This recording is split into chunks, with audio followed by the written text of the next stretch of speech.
యెషయా 28వ అధ్యాయము 16వ వచనాన్ని మనం చదువుకుందాం. తమిళ్లో ఉన్న దగ్గర తెలుగు ఎవరు లేరు కనుక.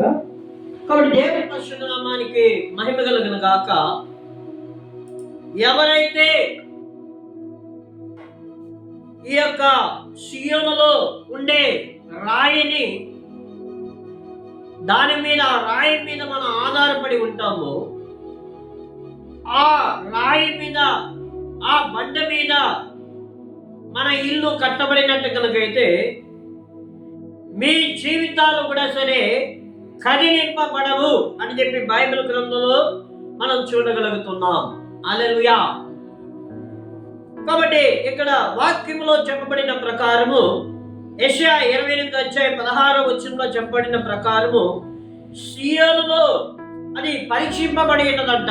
ఆ బండ పరీక్షింపబడిన బండ, అది విలువ కలిగిన బండ, అది అస్థివారానికి సరైన బండ.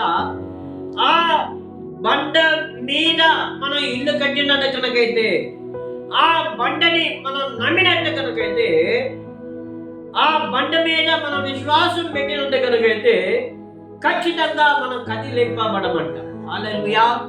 ఆ బండ ఎవరని చూసుకున్నట్టు కనుకైతే ప్రభు అయిన యేసు క్రీస్తే ఆ బండ. అది యెషయా ద్వారా ప్రవచించబడుతూ ఉన్నది. ఆ ప్రవచనమే కొత్త నిబంధనలో నెరవేర్చబడుతూ ఉన్నది. హల్లెలూయా, హల్లెలూయా. ఆ బండని గురించిన వాక్యం లూకా రాసిన సువార్త 20వ అధ్యాయము 17వ వచనములో ఉన్నది. హల్లెలూయా. కాబట్టి ఆ బండ మీద నీ ఇల్లు, నా ఇల్లు, ప్రభువైన యేసు క్రీస్తు మీద నీ జీవితము, నా జీవితము కట్టబడినట్టు కనుకైతే ఖచ్చితంగా మనం కింద పడమంట. హల్లెలూయా. అప్పుడు ఎందుకు మనం కదిలించబడము అని చూసుకున్నది కనుకైతే యెషయా దాన్ని క్లియర్ గా ప్రవచిస్తూ ఉన్నాడు.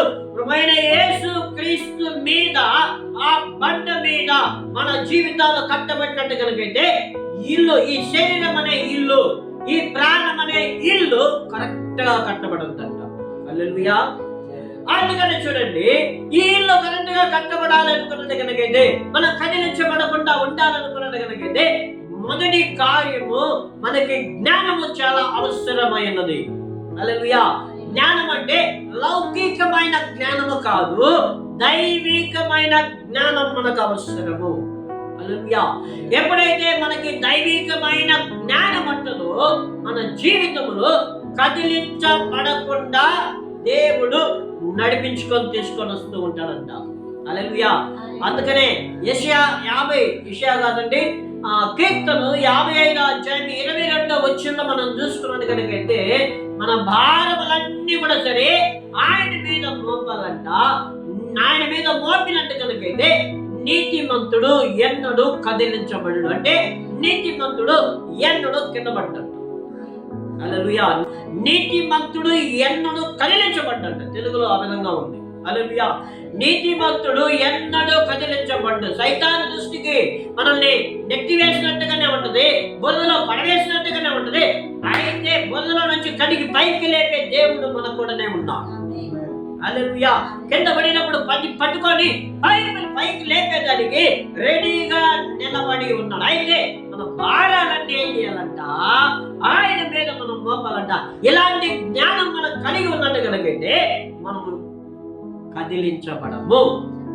హల్లెలూయా.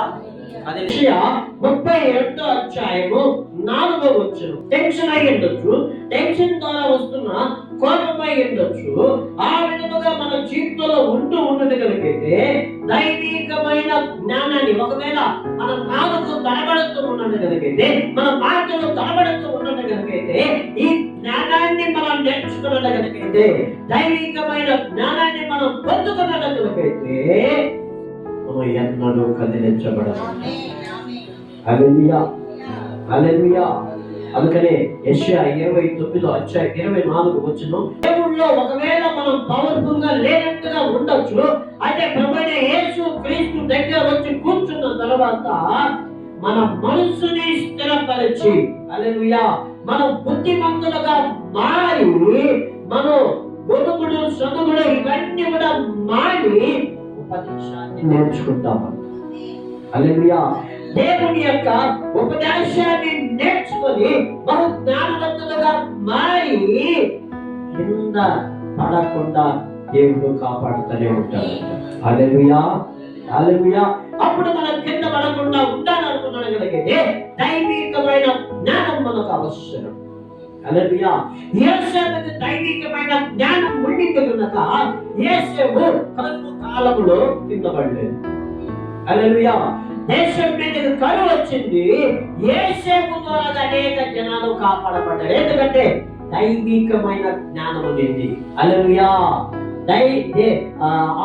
దైవికమైన జ్ఞానం ఉన్నందువలన వాడు కరువు కాలంలో కింద పడలేదంట. వాడు కింద పడలేదు, అనేక జనాల్ని కాపాడాడు. హల్లెలూయా.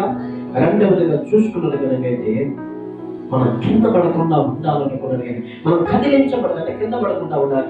కదిలించబడకుండా అంటే సైతం వచ్చి మనం కదిలించకుండా ఉండాలంటే దేవుని వాక్యము ద్వారా నింపబడాలి. హల్లెలూయా.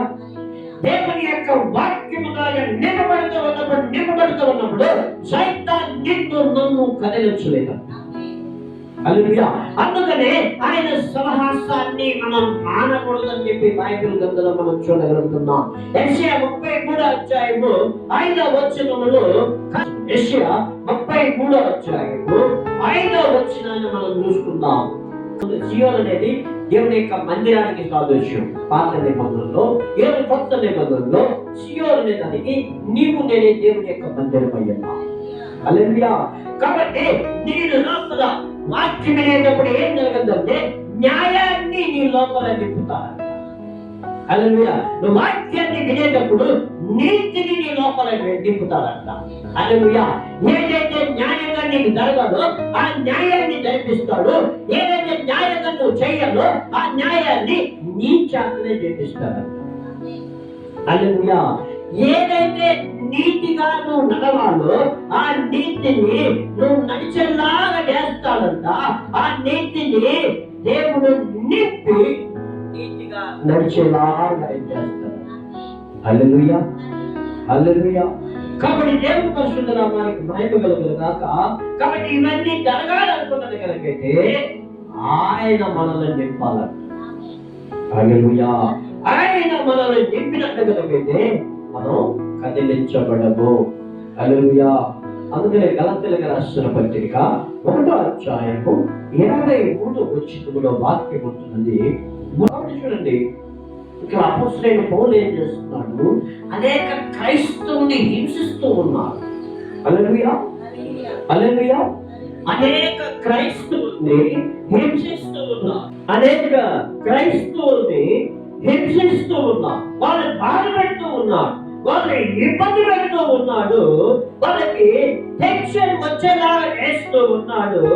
అయితే ఇక్కడ వాక్యం చూడండి, ఆ ముందే పడిన మనల్ని హింసించిన వాడు, మనల్ని చంపాలనుకున్న వాడు ఇప్పుడు విశ్వాసాన్ని దేవుని యేసయ్య గురించి ప్రసంగిస్తూ ఉన్నాడని వాళ్ళు ఆశ్చర్యపడ్డారు. అయితే ఆ పౌలు కోసం చాలా మంది ప్రార్థన చేశారు. హల్లెలూయా. అప్పుడు వాక్యం ఏముంది? நம்மை துன்பப்படுத்துறவர்களுக்காக நம்ம என்ன பண்ணணுமா? ஜெபிக்கணும். హల్లెలూయా. మనల్ని ఎవరైతే హింసిస్తున్నారో వారి కొరకు మనం ప్రార్థన చేయాలి. ఏ పాస్టర్ ఎట్లా ప్రార్థన చేయాలి? వాళ్ళ కోసం ప్రార్థన చేయాలి. ప్రార్థన రాదే పాస్టర్ అని చెప్పి మీరు అనుకోవచ్చు. హల్లెలూయా. వాళ్ళ కోసం ఎట్లా ప్రార్థన చేయాలి? ప్రభువా వాళ్ళని దీవించు, వాళ్ళని ఆశీర్వదించు, ప్రభువా మమ్మల్ని అర్థం చేసుకునే తప్ప మనం అనుగ్రహించండి. హల్లెలూయా, హల్లెలూయా. కాబట్టి ఆ ప్రకారము మనం ప్రార్థన చేయాలంట వారి కొరకు. అప్పుడు దేవుడు వాళ్ళు మార్చేదానికి ఛాన్స్ ఉంటుంది. హల్లెలూయా.